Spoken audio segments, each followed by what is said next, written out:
And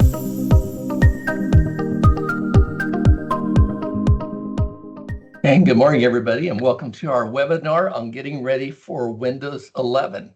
By now, you've probably heard that Windows 11 is coming soon, and you may be wondering what in the world we have to do to get ready for it.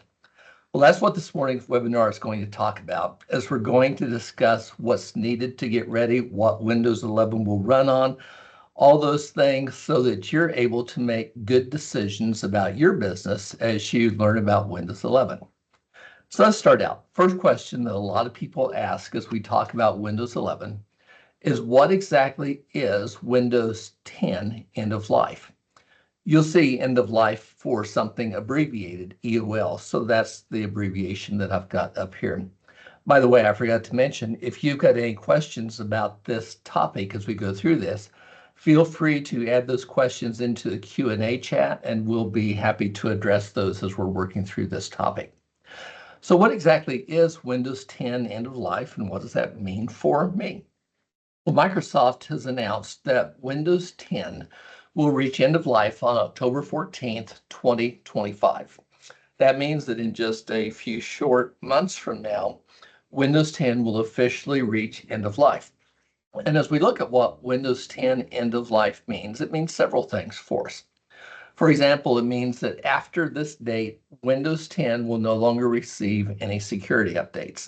That's a big deal, because if you watch what's going on out in the internet world and see all the people that are trying to attack your stuff, it means that after October 14th, that you will no longer receive any updates from Microsoft with regards to security. You likewise won't receive any bug fixes. So if there's a problem in the code, something needs taken care of, no more of those. And then no more technical support if you have to call Microsoft for some particular issue.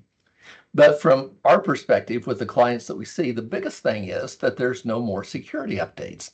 And so we'll talk more about what that means in just a minute as we walk through this whole thing. The interesting thing about Windows 10, even though it's called end of life, is that Windows 10 will officially continue to function after that. So on October 15th, one day after end of life, you would still be able to go into your computer running Windows 10. You would still be able to log in. You'd still be able to go on the web. You'd still be able to do all the stuff that you're normally used to doing, as Windows 10 will continue to function past the end of life. Well, this fact that Windows 10 will indeed continue to function after October 14th often leads people to ask the question, why can't I just keep using Windows 10 past the end of life? If you remember back with Windows XP, a lot of people did just that. There's still folks that are trying to run Windows Server 2012 past its end of life. And I've even seen, although rarely, operating systems still out there in use that are decades old, well past their end of life. And so if we're talking about Windows 10, why can't we just keep using it past end of life? Well, as we mentioned, Windows 10 will indeed continue to work past end of life. And that's probably one of the things that's going to cause most of the confusion, particularly when you start looking at budget, or when you start thinking about what changes you may have to make. The reasonable question is, if Windows 10 will continue to work past end of life, why don't we just continue using Windows 10 past end of life? And that's a really good question. Well, as we mentioned earlier, after end of life, Microsoft will no longer provide any security updates. So that is indeed the biggest reason from my perspective to no longer use Windows 10, because that means for every day past end of life, your computer becomes more and more vulnerable because there are no longer any security updates. If you remember back to when Windows XP reached end of life, there were a number of private companies that came out and said that they would provide updates to Windows XP past the end of life. I fully expect that same thing is going to happen now, that you're going to see private vendors and they'll want you to click on a link and they'll want you to buy their product claiming that they can keep your computer safe after end of life. Well, two things about it. Number one, even if it is a legitimate vendor, they don't have access to Microsoft's code nor to their security testing. So honestly, there is no way that a private vendor can actually provide good security updates past end of life. It just is not possible to do. But the second thing that we saw when Windows XP reached end of life is that you had bad guys advertising that they would provide security updates.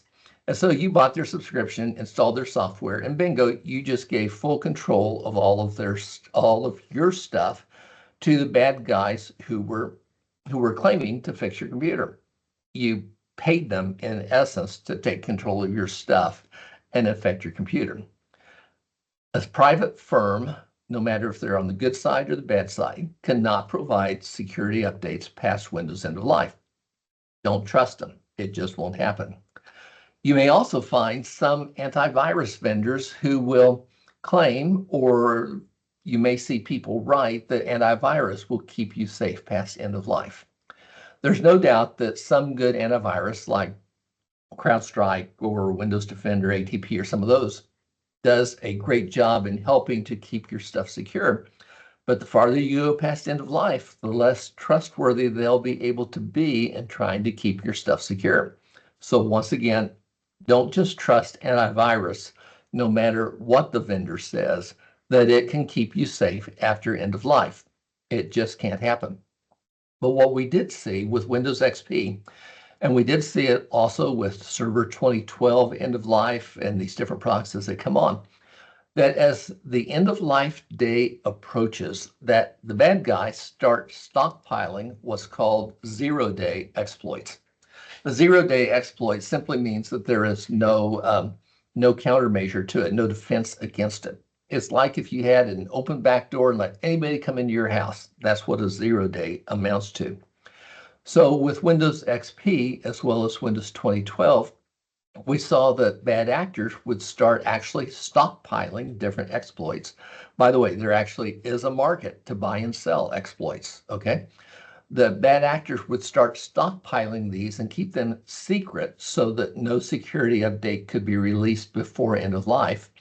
And then bingo, once end of life hits, you have got literally tens of thousands of computers that are open and susceptible to this, and the owners don't even know it. So remember that if you're going to keep something past end of life, you've got literally nation states, criminal organizations, everybody that is starting to stockpile zero-day exploits so they can get into your stuff.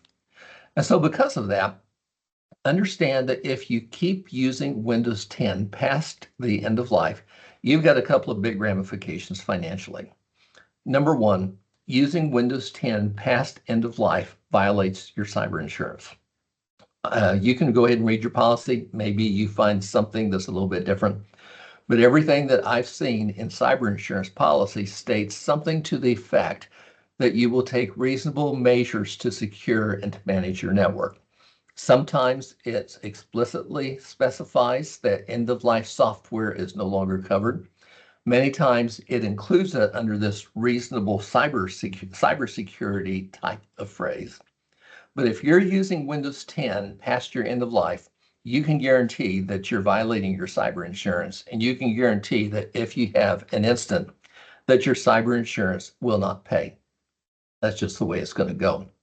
But the second thing is that using Windows 10 past end of life is going to violate any compliance requirements.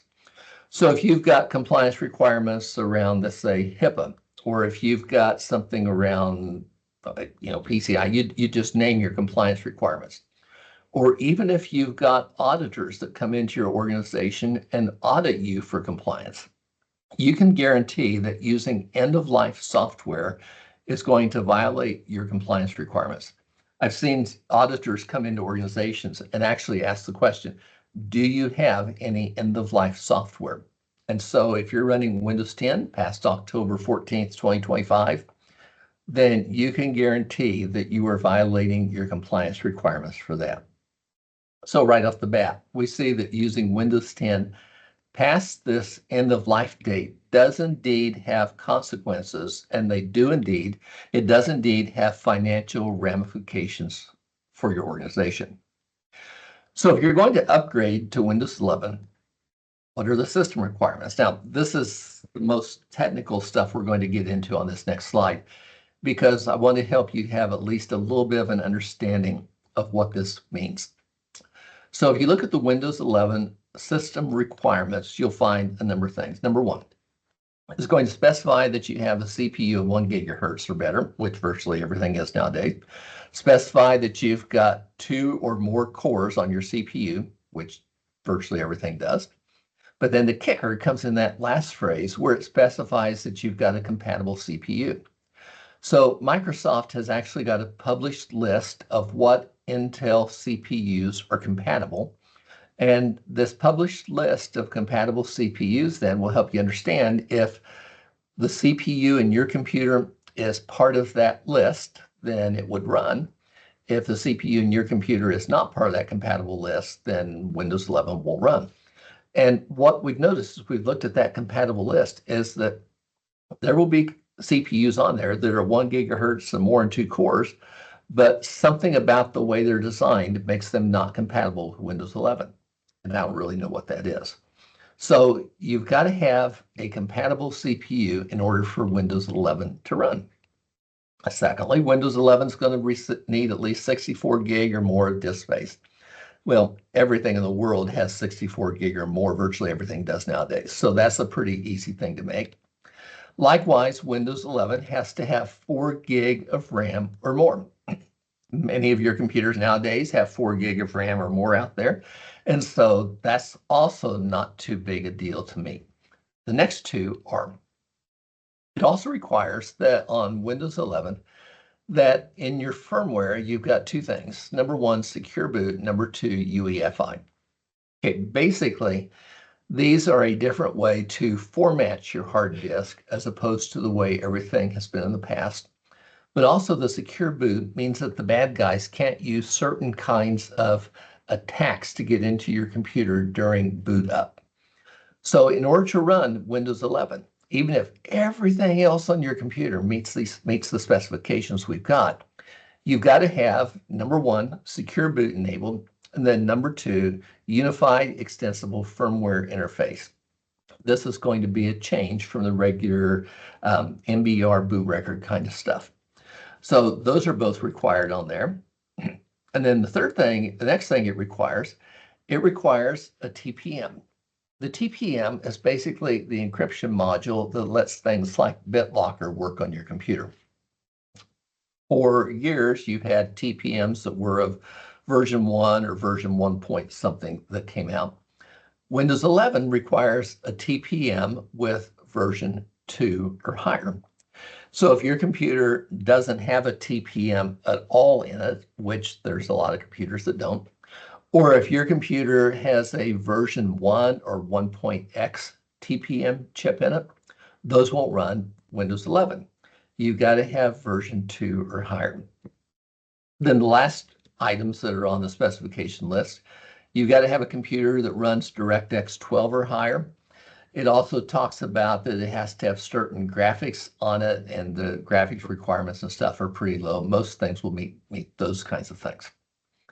Okay, so what in the world do you do if your computer doesn't meet these requirements right here?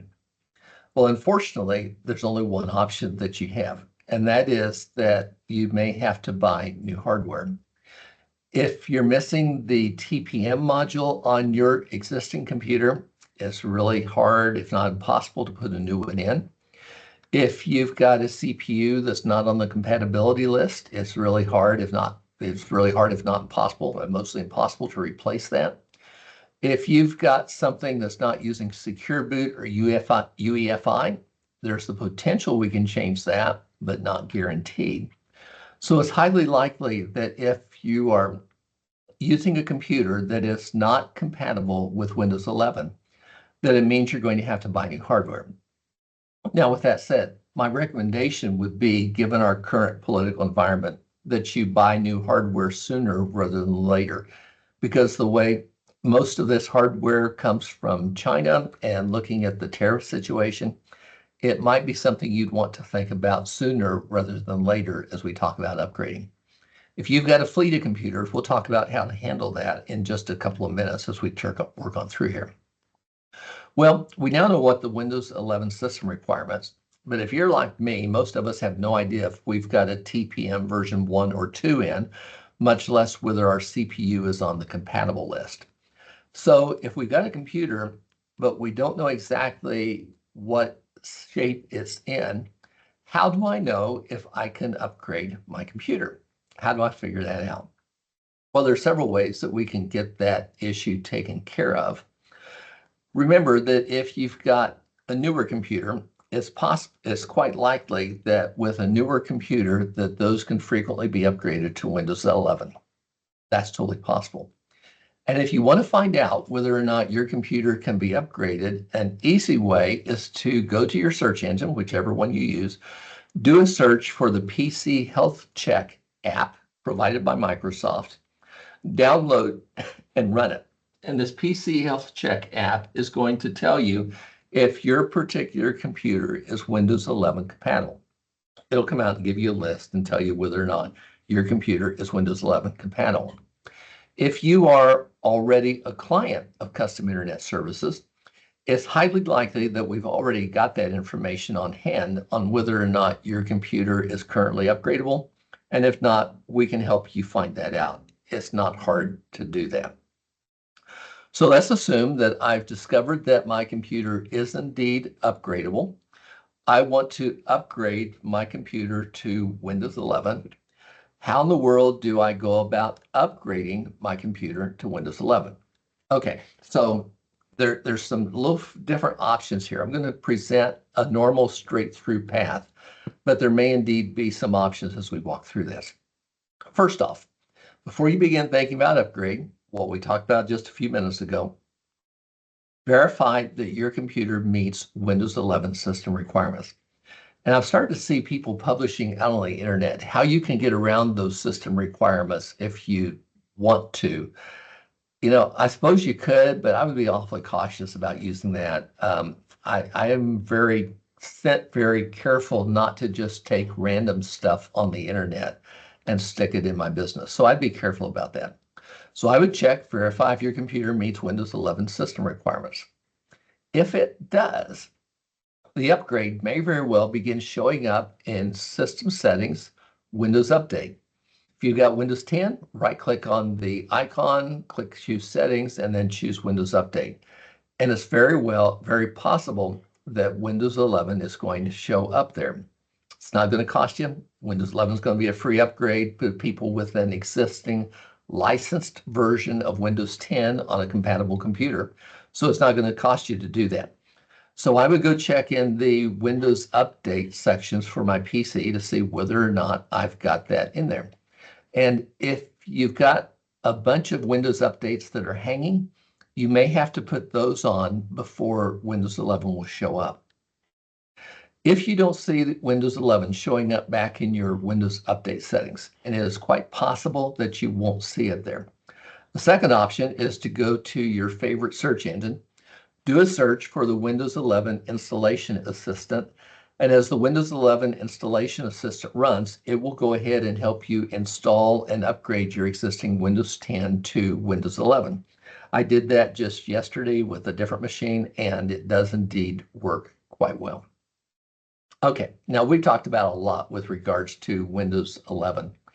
And if you got questions while we're here in the webinar, feel free to type them into the Q&A box, and we'd be happy to go ahead and get to those and work through some of those if there's any questions on it.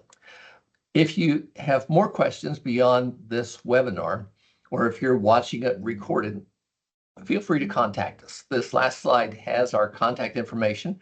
You can see our YouTube channel with this webinar as well as other webinars that we produced are available out there. You can get a nice summary handout of this webinar at the URL listed below. Feel free to contact us by phone, email, through our website, however works for you to get in touch with us, as we'd be happy to help you and work with you on Windows 11. So just don't forget, Windows 11 end of life is coming up soon. And it's going to be a very important thing for you and your organization to understand just where you stand and how you plan to get a hold of it. If you'd like to chat more, feel free to drop us a line. We'd be happy to work with you as you upgrade and plan your migration path to Windows 11. All right. Thanks for joining us for the webinar. Good luck. Have a good afternoon. Bye-bye.